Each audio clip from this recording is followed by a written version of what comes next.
This is Doug with DT Excavation. Today's project, we're going to be rehabbing an old double wide foundation. The customer is going to put a single wide home on it, temporary, until he can get a house built.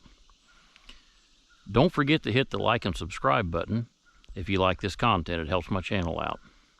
So what we have to do on this, it's got 4 footers, runners here. And we're going to go and go over there to where the barn is and extend the water line, bring it up in between these first 2 footers, dig the dirt out in between the footers, put a vapor barrier down. We're going to go and wrap a foundation drain around the foundation and run it out over the hill, so any water that gets down into this hole will be drained out. Let's get started.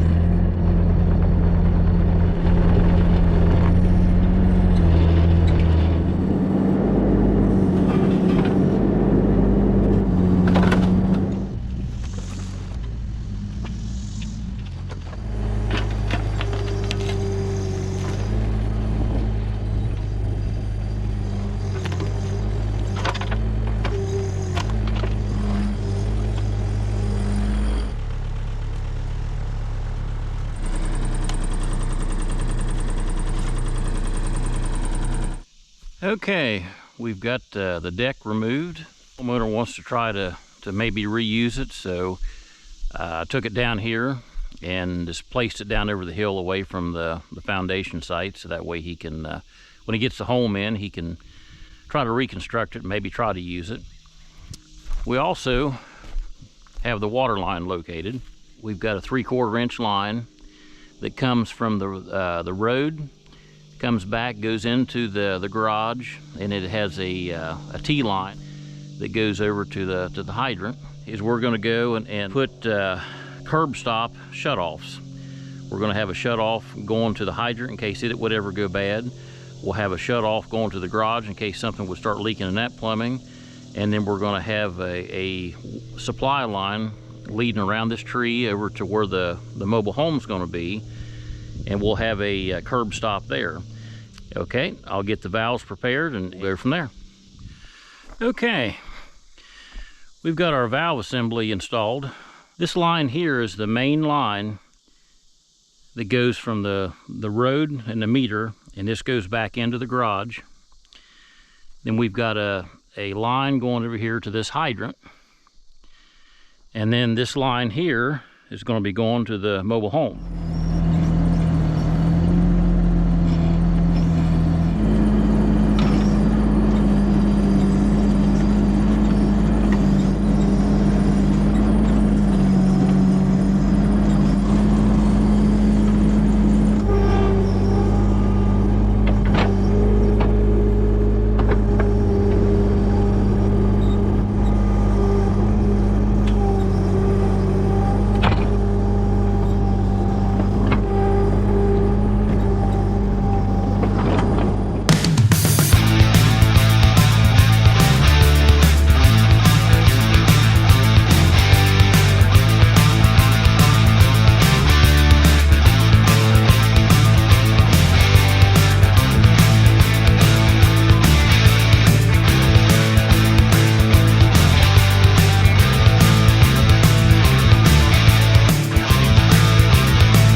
I think we've got the water line portion of this job under control.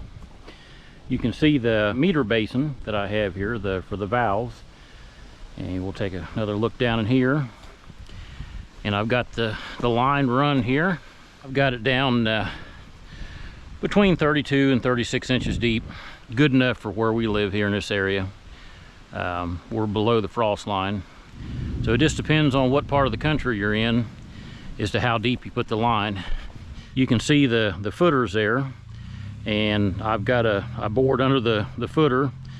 I put a sleeve to run the water line through, so for some reason in the future they ever have an issue with the water line and would have to replace it, you can run a sleeve up in there.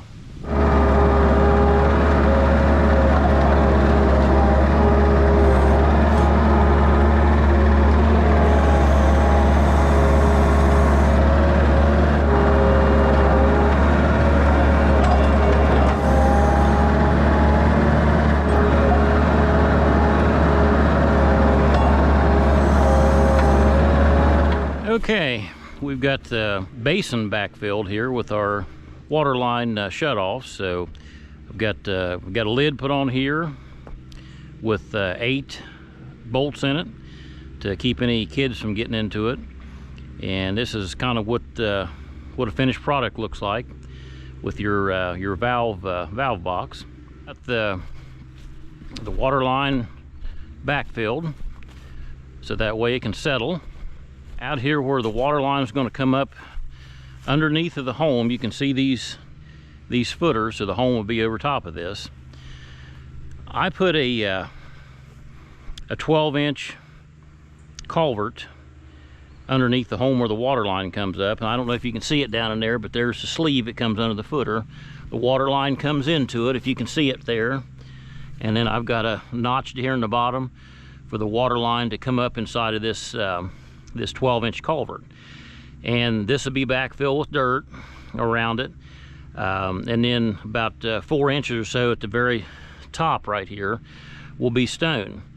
The purpose for this is this way, when you're putting your heat tape onto your water line, you can run the heat tape down below the ground, and you can also go and put insulation in there too. Now it is going to, collect water in there and such, but a lot of times where your water line freezes up is just about 6 inches below the grade, and that's where you'll have most of your freeze ups. If the water line is exposed under the home, it's going to freeze up anywhere. But if you've got heat tape on your water line and everything is insulated, generally about 6 inches below the soil is where it'll freeze when it gets really cold. So if you run your heat tape below the grade, it'll keep it from ever freezing up. And plus two, that's 3 foot deep there, so 3 foot below the ground it stays a constant 50 degrees. So that ground heat will come up and heat the water line. I'm going to backfill this, and then we'll the next phase here will be to clean the vegetation and stuff off these footers and get ready to put the drain in. Okay, let's get started on the next step.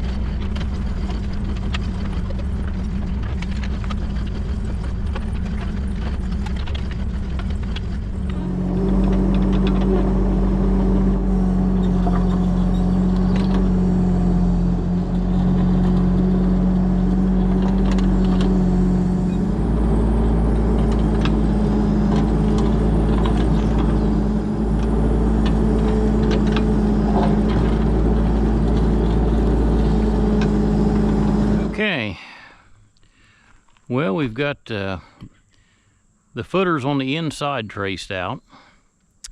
We're going to have to go over here on this edge and get about a bucket width beyond that footer, and same way over here we're going to have to get at least a bucket width, along that other footer, because this is going to have a foundation drain wrapped around it.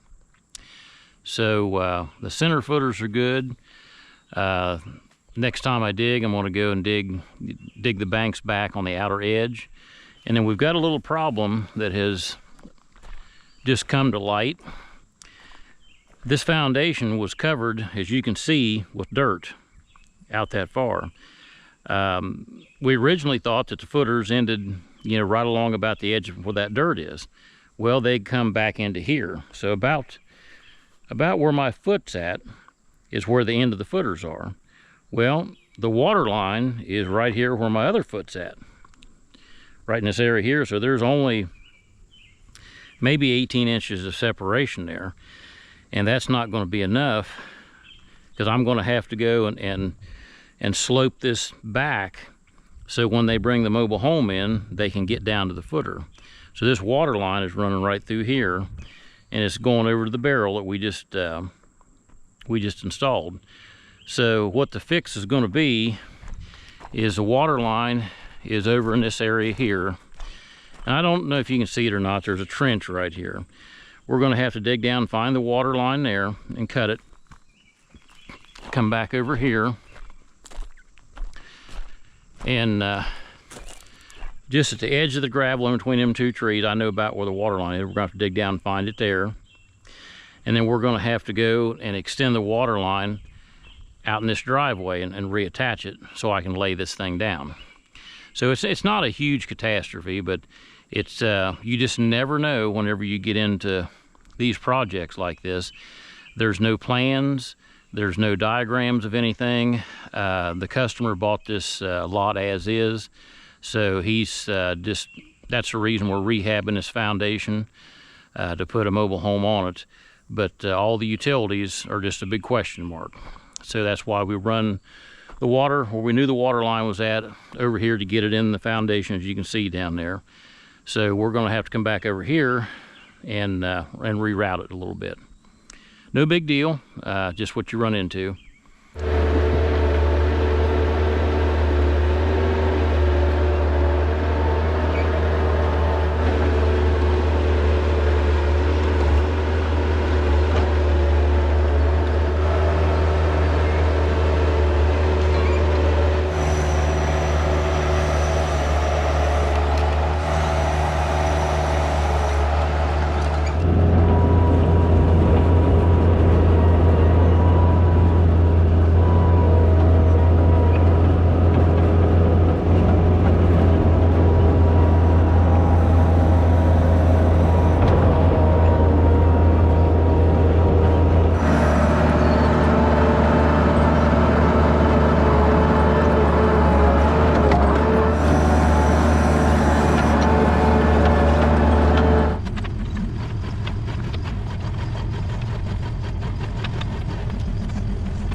Okay, well, we've got the foundation dug out. We've got the banks sloped up on each side. We've got the dirt dug out in between the footer. And we've got up here on the driveway, we've got the bank sloped back. So that way, whenever they bring the home in, they're going to back it down, and it'll be on these first two footers here. So we're getting in pretty good shape here. So the next step on this project is to put a foundation drain in. And what we're going to do is we're going to come out along the outside edge of this footer all the way around and then we're going to go across the ends and daylight it out over the hill. So that way any water that comes down in here will be captured by that foundation drain and will be directed away. In between the footers is going to have a vapor barrier and gravel, so any water that would happen to be under here can leach out and get to the two end drains. So that's the next step. So we'll go ahead and get started on the foundation drain.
Okay, well, we've got the foundation drain half in. We're running out of time tonight, but got my pipe cut here, and I've got a bag over the end of it. I didn't have any caps with me, so that way if it does rain, no mud will wash up in the pipe.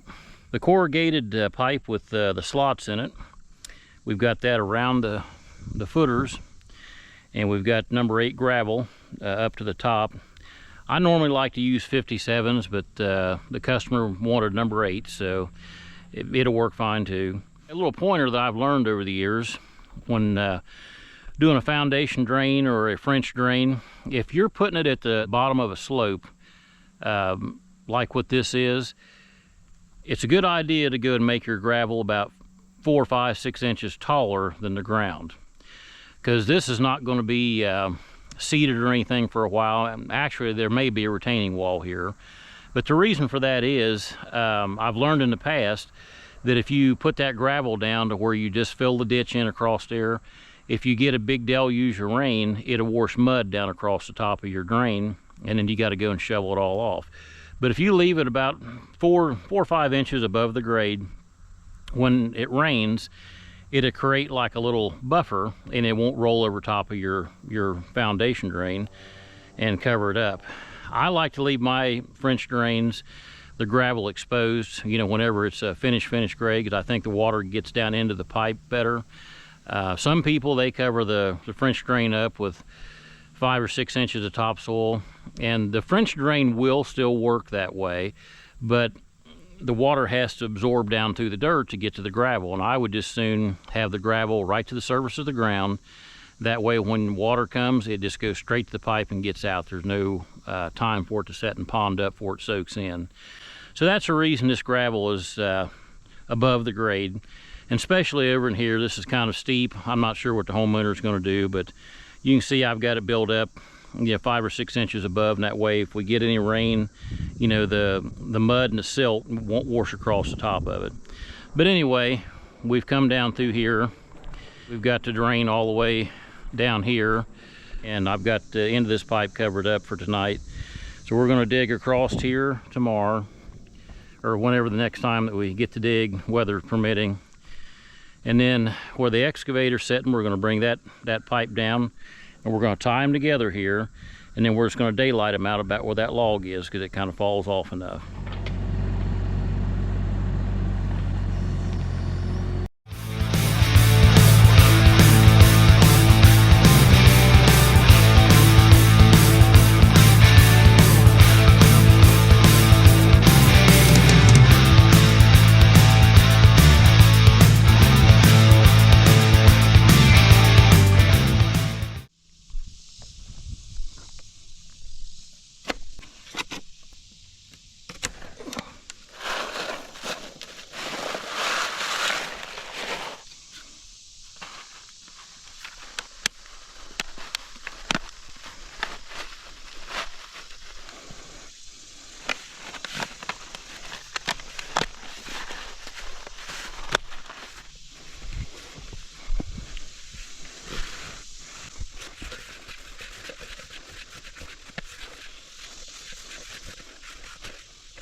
Okay, the foundation drain is complete, and then we've got it teed in, and then we've converted it to Schedule 40 PVC 4-inch. That's 4-inch corrugated, and that daylights out here to where to fall away. You don't have to do this, but I always like to go and put a concrete block of some sort under the end of this. So that way, over the years, you know, people's going to be running things across this out here, and I've seen it in the past where this pipe will get shoved down in and will be halfway under the ground just from people driving tractors, pickup trucks, just whatever they might go around there. And if you have a little support underneath the end of it like that, I'm not saying that it'll keep it from doing it entirely if you put enough weight on it, but with a concrete block under it, it'll support it and should keep it above the grade. Now, this situation here, the ground falls away. I know the camera really doesn't pick it up, but it falls off fairly well, so I doubt this line would ever do that. So our next job on this site will be to go and put vapor barrier down between these footers and use these number 8s to fill in here. And we'll shovel the footers off. There's a little bit of moss and grass and stuff on them, and that'll be the next step, is to put the gravel down, and then it'll be pretty much the foundation part will be pretty much ready for the home whenever it gets here. We've got the Geotech fabric rolled out in between the footers, so we're ready to put the stone in between the footers. So the Geotech will act as our vapor barrier. And this Geotech is a very heavy grade plastic. You can pick it up at different distributors that handle it. They have 2 different grades. This is a very heavy grade. They have a lighter grade. It almost feels like a fabric, and this is really heavy woven plastic. It's almost like a heavy tarp. This is what you want to use. The other stuff that kind of feels like a heavy fabric, that's fine for flower beds, mulch and stuff, but anything with stone, you want to use this heavier grade stuff. And it comes in a roll. Comes in different size roll, but the most common one you're going to find is 12 foot wide, and there's about 420 foot on a roll. And that way, so you can do quite a bit of projects with 420 feet, depending on what you're doing. Everything here is the plastic's laid down, so I'm ready to put the gravel in between the footers, and that way we'll have the foundation ready for the home. So let's get started.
We've got the gravel in the crawl space, got the vapor barrier laid down, number 8 stone in between the footers, got our curtain drain out around the outside edge, draining out here, got the footers swept off, water lines run inside the foundation in this pit.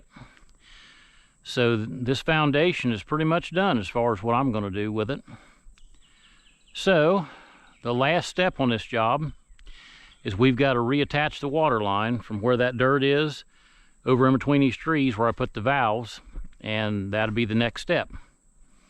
Okay, we're on the final step of this project, and we had a little development on the water line. As you can see, the foundation and you can see the drain. Well, right over maybe a foot or so on this side of the drain, the water line ended up running through there and over to where that far ditch is opened up. So that water line is going to be in jeopardy of being damaged if we leave it in this area here. In this trench here under the metal, I've got the water line exposed.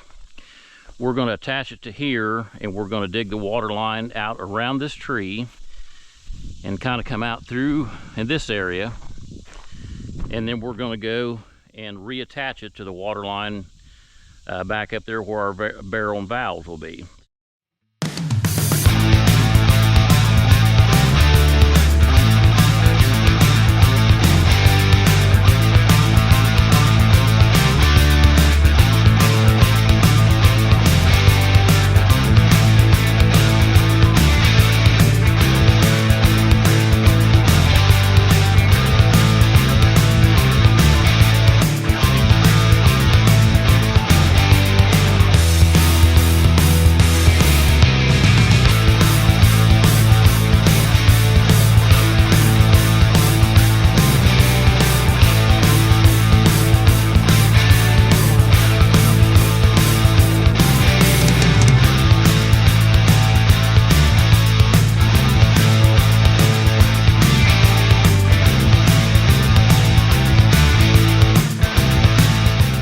Okay, we've got the water line extension.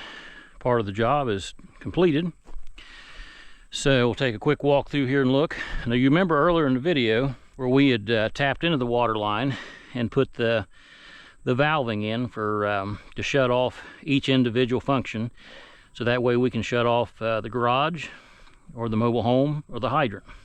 We ran the water line here, and then you can see I ran the water line inside of an 1.5-inch PVC line, because once you get into here, we're back into the driveway area, and this was a driveway kind of through here, so I just decided to run it inside of a PVC sleeve out along through here, because this is all going to be driveway. Once this retaining wall is put in, the driveway is going to go up to it. So I ran the PVC sleeve all the way past the driveway to where it basically turns back into dirt, and then we just wrapped the line around here and we hooked into the existing water line, which this line here would have ran right into that foundation, kind of curved up. That's where it did run. The next part of the project is we just got to backfill the ditch. Alrighty, let's get started.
Okay, I think we got the foundation project pretty well complete as far as I'm going to go with it. We've got the banks, the dirt's all stepped back. the gravel in between the footers. We got the foundation drain around it.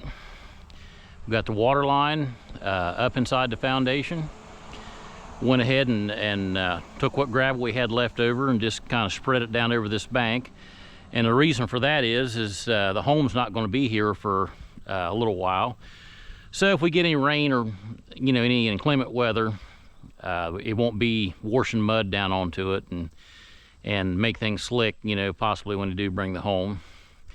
So we just roughly graded up the excess dirt. Got all the water line filled back in. There's the valve barrel, just kind of rough graded. Nothing's finished here. The homeowner's going to have to go out and pick up this rocks and sticks out of this dirt. But we just kind of rough graded it and generally got everything leveled, back where it should be. We're pretty well finished. Thanks for watching.